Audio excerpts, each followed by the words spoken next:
इसमें कुछ चीजें लिखना आप भूल गए हैं जो नॉन फाइलर के लिए और भी लिखी जा सकती हैं।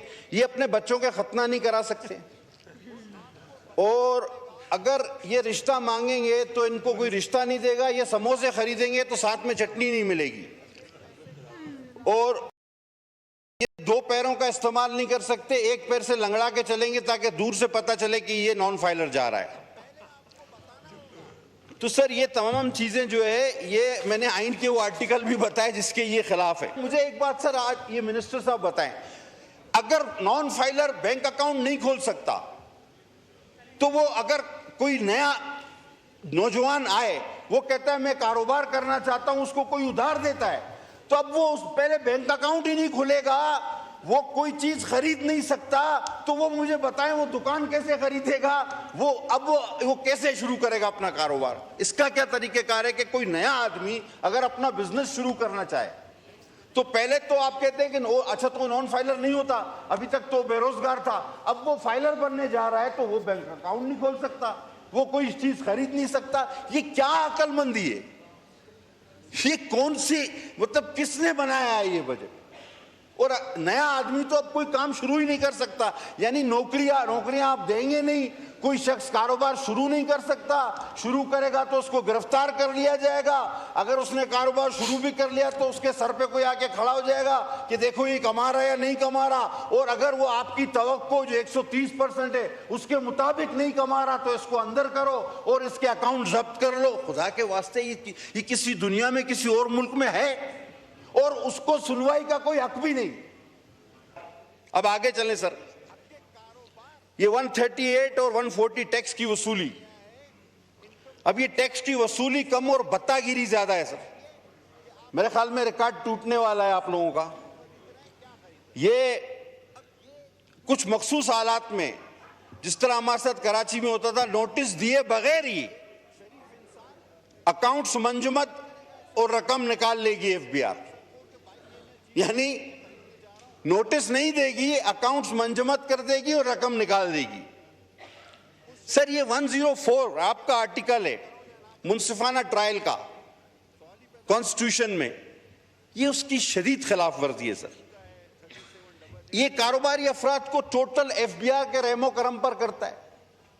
सर ये एफबीआर को क्या आप कोई जल्लाद बनाने जा रहे हैं? नैब से तो चले ये भी बात हो चुकी, मैं रिपीट नहीं करूंगा। मतलब मुझे समझ में नहीं आ रहा कि ये हुकूमत को किसने मशवरा दिया है। मुझे यकीन है कि इस हुकूमत में इतने काबिल लोग हैं, मेरे बड़े भाई तारड़ साहब की तरह, कि वो ये नहीं कर सकते थे। ये बाबुओं ने कुछ इनको लिख के दिया और उन्होंने पढ़े बगैर ही हमारे सामने इसको रख दिया है। अगर ये इसको पढ़ते तो मैं नहीं समझता कि वो ये बातें यहां लाते। अब सर इनलैंड रेवेन्यू ऑफिसर की तैनाती को दे दें, ये 175C है सर इनका, 175C। ये कहते हैं किसी भी कारोबारी मकाम पर एक शख्स को एफबीआर जाके खड़ा कर देगा कि देखो ये कारोबार से किस तरह नफा नुकसान हो रहा है। यानी आपके ऑफिस में भी वो आपके सर पे खड़ा हुआ होगा, आपकी फैक्ट्री में भी आप वो तैनात कर सकते हैं, आपकी दुकान पर भी लाके उसको एक कुर्सी दे के बिठा सकते हैं, रूम में वो देखेगा कि राइट साइड पे इसको सोना है या लेफ्ट साइड पे सोना है, वो भी ये फैसला करे ये आदमी। ये अच्छा हुआ ये इनसे रह गया। सर ये इस किस्म के इकदामात में एक एक करके आपको बता रहा हूं। अब सर सेक्शन 14AC, ये सर मनकूला और गैर मनकूला जायदाद की मुंतकिली है सर। अब जो शख्स सेल्स टैक्स एक्ट में रजिस्टर्ड नहीं, वो ये सारी चीजें नहीं कर सकता। इसमें टैक्स गुजार को सुनने का कोई हक नहीं, और ये टोटल अफसरान के रहमो करम पे होगा। और सर यानी कि अब इनकम टैक्स का एक ऑफिसर, पहले आपको उसके पास पेश होना पड़ेगा और आपको बताना पड़ेगा कि मैं क्या चीज खरीदने के काबिल हूं और मैं क्यों काबिल हूं, मैंने ये पैसे कहां से लाए, कैसे आए। और अब मैं सर खरीद ले तो उसके बाद तो टैक्स वो हमेशा देता ही है, लेकिन अब पहले आपको बताना होगा कि मैं फलां चीज खरीदना चाहता हूं। अब वो उस पर मुनस्सर है, वो कहे कि भाई तुम नहीं खरीदो। यानी हक के कारोबार भी मशरूत कर दिया गया है इनकम टैक्स के ऑफिसरों से कि वो अब आपको बताएंगे कि आप क्या खरीद सकते हैं, क्या बेच सकते हैं, क्यों खरीद रहे हैं, क्या खरीद रहे हैं। अब ये कोई अक्लमंदी वाली चीजें हैं? यानी आपको अपना, यानी एक शरीफ इंसान उसको कायल करेगा एक 17, 18, 19 ग्रेड के अफसर को कि भाई ये मैं चीज बेचने या खरीदने जा रहा हूं, मेहरबानी करके इजाजत दे दो, और वो फैसला करेगा उस शरीफ शहरी का कि हाँ भाई तुम ये करो या ना करो। उसके दिल में आए तो कहेगा नहीं, सवाल ही पैदा नहीं होता। अब सर ये सेक्शन इनका है 37AA और AA, ये इनलैंड रेवेन्यू, ये शक की बुनियाद पे, ये शक की बुनियाद पे किसी को भी गिरफ्तार कर सकते हैं कमिश्नर की इजाजत के बगैर। सर ये इख्तियार तो नैब को भी नहीं था, ये इख्तियार FIA को भी नहीं है, ये सिर्फ इजराइल के पास है। ये इख्तियार अल्लाह ने सिर्फ इजराइल को दिया और अब इन्होंने FBR को दे रही है कि बगैर नोटिस के इजराइल अल्लाह ताला के हुक्म पर जब चाहे किसी की जान ले सकता है। ये इजराइल के बाद ये इख्तियार सिर्फ इनकम टैक्स को दिया जा रहा है। बहरहाल, और उसके गिरफ्तारी के बाद तहकीक होगी कि आया ये शख्स गलत था या सही। अब आपको पकड़ के जूते मारते हुए हथकड़ी लगा के रोड से ले जाएं कमीज उतार के, और 2 घंटे या 4 घंटे दूसरे दिन बाद कहें कि नहीं यार ये शरीफ आदमी था, छोड़ दिया। ये कहां की अक्लमंदी है कि गिरफ्तारी के बाद एक शरीफ इंसान के उसको जो है बेगुनाह करार दिया जाए। ये सेक्शन 37A और AA है, ये पढ़ लेते काश। अब सर ऑडिट फर्म्स का मामला, आखिरी बात इस पर करूंगा फिर आगे चलता हूं, वैसे तो बहुत सारी बातें हैं। सर ये ऑडिट ओवरसाइट बोर्ड जो होते हैं, ये स्टॉक एक्सचेंज की ऑडिट ओवरसाइट बोर्ड जो है वो खुद अपनी जो है वो इनकी चार्टर्ड अकाउंटेंट जो इंस्टीट्यूट ऑफ चार्टर्ड अकाउंटेंट वो इनका ऑडिट करती। सर अब एक ऑडिटर पे भी ऑडिटर बिठा दिया है। अब इन्होंने बजाय इंस्टीट्यूट ऑफ चार्टर्ड अकाउंटेंट के ICAP पे ये एक इदारा है उसको ये भेजेंगे और अपनी मर्जी के फैसले कराएंगे। सर आखिर ये सारी चीजें करके ये क्यों समझते हैं कि पाकिस्तान में कारोबार फैलेगा फूलेगा, कोई यहां आकर इन्वेस्टमेंट करेगा? कोई पागल हो गया भाई कि जिसके घर में तुम आदमी खड़ा कर दो, जिसकी दुकान में आदमी खड़ा कर दो, जिसके मकान पे आदमी खड़ा कर दो, जिसकी फैक्ट्री पे आदमी खड़ा कर दो, तुम्हारे पास आके इन्वेस्टमेंट करेगा, कारोबार करेगा। सर ये मुल्क का पट्टा बिठाने वाली बात है। ये पता नहीं किसने इनको बजट लिख के दिया, और इनकम टैक्स को ऑफिसरों को तो मैं कहता हूं इजराइल बना दिया। मैं बार बार कहना चाह रहा हूं। अच्छा आप कह रहे हैं जी सोलर पर 18% टैक्स, बिल्कुल भी नहीं करेंगे हम इसकी हिमायत।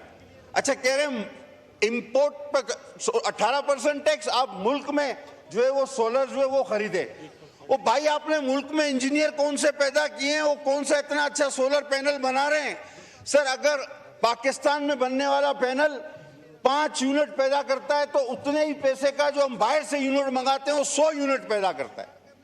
आप या तो मुल्क में सोलर की उसी तरह की उस स्टैंडर्ड की मशीन लगाते, इंडस्ट्री लगाते, आप उसी सतह के सोलर पैनल बनाते जिस तरह के चाइना से आते हैं, जापान से आते हैं, जर्मनी से आते हैं। आप उस स्टैंडर्ड को मीट करते नहीं, आपने ये तो किया नहीं। आपका सोलर पैनल जो मुल्क में बन रहा है वो लगता है कि रेडियो है जो कि बजता नहीं है, वो डब्बे की तरह है। वो पुराना रेडियो लगता है जो बजता भी नहीं है, और वो सोलर पैनल इतने जदीद है। अब हम जबरदस्ती ये खरीदें वो खरीदेंगे तो 18% टैक्स लगेगा, और आप फिर कहते हैं कि हम मुल्क को तवानाई के बहरान से निकालना चाह रहे हैं। आप झूठ बोलते, आप चाहते ही नहीं कि ये मुल्क तवानाई के बहरान से निकले। वैल्यूएशन, इस पर मुझसे फेडरल मिनिस्टर ऑफ फाइनेंस मुत्तफिक हो गए। कराची की बात करूंगा, 5 लाख रुपए की जो जगह है उसकी FBR ने वैल्यू रखी है 25 लाख रुपए। अब टोटल वो 5 लाख की वैल्यू है, उसकी 25 लाख कहां से लाए कोई 25 लाख वाइट मनी? तो हुआ क्या इससे, अब इनको खुद अंदाजा नहीं कि लोगों ने रजिस्ट्रार के पास जाना बंद कर दिया। 2 गवाह रख के वो शरई मुआहदे करा रहे हैं। लेकिन मैं इसमें शुक्रगुजार हूं, मेरे दोस्त जो फाइनेंस मिनिस्टर नहीं रहे, अली साहब भी और हमारे फाइनेंस मिनिस्टर भी ये मुझसे एग्री करते हैं कि हाँ ये गलत है। इन्होंने एक चीज कही थी मुझे कि आप मुझे निशानदेही करें। सर मैं अपने हल्के तक की तो निशानदेही कर सकता हूं कि कहाँ की जो है ना रकूम गलत रखी गई है, वैल्यूएशन हाई रखी गई है, लेकिन पूरे कराची का सर्वे सर मैं ये इन जल्लादों से इजराइलों से करा ले सर। इतनी बड़ी जब इनको इतने इख्तियारात दिए इनकम टैक्स वालों को, तो ये एक पूरी कराची का सर्वे मैं कहां से जाके करूं सर। अब आप आ जाए सर, एक पूरे पाकिस्तान में, पूरी दुनिया में पाकिस्तान एक वाहिद मुल्क है, एक अनोखा मुल्क है कि जिसमें हमारा मकामी माहीगीर। पटेल साहब आपके विप ने लिख के दिया कि आपको पार्टी की तरफ से एक्स्ट्रा टाइम दे दूं, तो इसलिए एक्स्ट्रा टाइम। जी बहुत शुक्रिया सर, मैं इंतहाई शुक्रगुजार हूं सर। पाकिस्तान इस तरह से एक अनोखा और वाहिद मुल्क है कि पाकिस्तान में मकामी माहीगीर को पोर्ट क्लियरेंस लेनी पड़ती है और उसके एवज उसको पैसे देने पड़ते हैं। अब वो कौन सा अफ्रीका, सोमालिया, अमेरिका जा रहा है, वो जाता है अपनी कश्ती लेके अपने समुद्र में शिकार करता है, वापस आता है, लेकिन उसको कहते हैं पोर्ट क्लियरेंस, कस्टम का पोर्ट क्लियरेंस दो। सर एक मुल्क से दूसरे मुल्क में आते हुए तो कस्टम का जिक्र सुना है, अपने ही मुल्क में शिकार करने, मछली पकड़ने, बच्चों का पेट पालने, वो भी कभी मिले कभी ना मिले, वो भी कस्टम भरे। ये कभी हुआ है? ये दौरान बजट स्पीच मिफ्ता इस्माइल साहब ने, अब वो साल मुझे याद नहीं, मेरे बोलने पे उन्होंने मेरा नाम लेकर अपनी स्पीच में कहा कि आज से हम ये खत्म कर रहे हैं। जो मेरी बात को अगर शायद कोई नोट कर रहा हो तो वो करे। उनके इस ऐलान के बावजूद आज तक भी हमारा मकामी छोटा माहीगीर कस्टम को पोर्ट क्लियरेंस दे रहा है, रोजाना आ रहा है, रोजाना जा रहा है, कहते हैं भाई तुम कस्टम को पोर्ट क्लियरेंस दो। ये किस किस्म का जुल्म है दुनिया में और कहीं भी नहीं। सर ये स्मगलिंग का बड़ा एक, अब सर जो चीज भी, मैं बलूचिस्तान से अगर कोयटा से चलूं, अभी तो खैर चलना हालात की वजह से थोड़ा मुश्किल भी है, लेकिन अगर चलता भी हूं तो सर 5 बार तो मेरा शनाख्ती कार्ड चेक किया गया जाता है। चलें 2 जगह पे वो पहचान लेते, 3 जगह पे फिर भी मुझे बताना पड़ता है मैं कौन हूं, मैं सफर पे जा रहा हूं।